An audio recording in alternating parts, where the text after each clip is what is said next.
the male jogger said. "Come on, Oscar." The man whistled, and the lab followed him to the parking lot near the pier. "Are you okay?" Jade asked the female jogger, who'd plunked down in the sand. She rested her head in both hands. "Just a little surprised.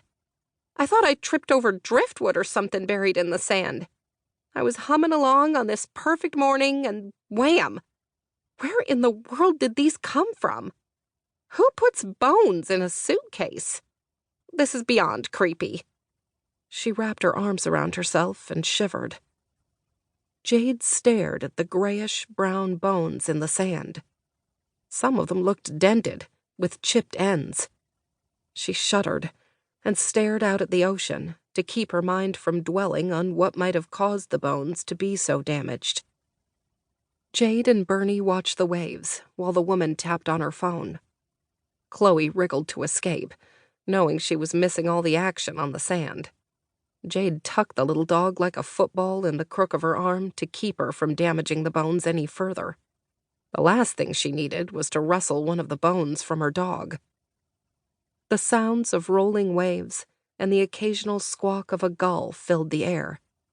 In the distance, a handful of fishermen cast their lines from the wooden pier, seemingly unaware of the unusual activity on the beach.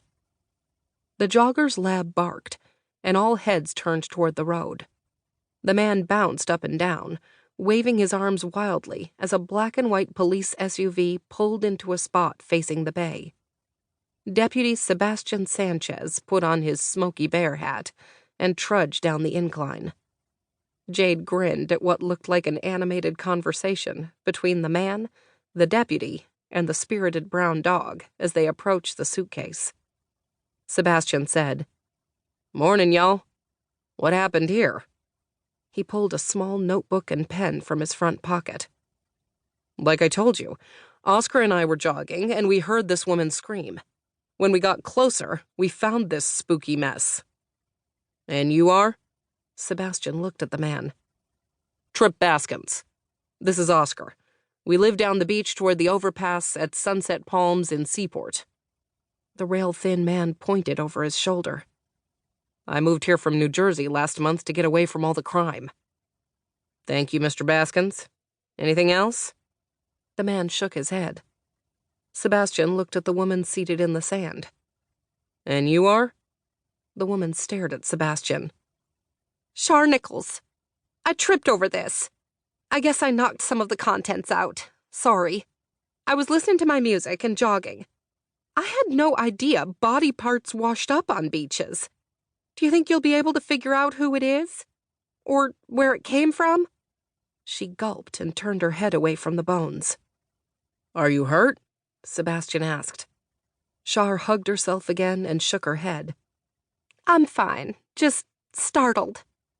The woman batted her eyes and smiled coyly when she looked at Sebastian. She went from horrified to flirty in less than 10 seconds. "We'll send the contents to the lab in Richmond. They're able to uncover all kinds of things. Bernie, Jade, you notice anything unusual?" Sebastian's short-sleeved uniform stretched almost to the limit of its tensile strength around his biceps. Char continued to stare at the deputy. Jade shook her head. "Chloe and I were out for a stroll before we opened the store this morning. We came over when we heard her scream." Char smiled and jumped up, scooting closer to the deputy. "I've never seen anything like this. Such a shock." She covered her mouth with her left hand and wiggled her fingers, void of any third-finger rings. Sebastian turned his attention to Bernie. "And you?" The older man shook his head. "I was out detecting. It seems this lady found way more than I did." "Anything else?" Sebastian snapped pictures of the suitcase and its contents with his phone. He pulled out a pair of gloves and returned the loose bones to the suitcase. Picking up the skull, he turned it around several times. He paused and stared at it. "Something's not right." He tapped his finger a couple of times on the side. Then, without saying anything, he returned it to the suitcase and zipped the lid. "If y'all think of anything else, call the station."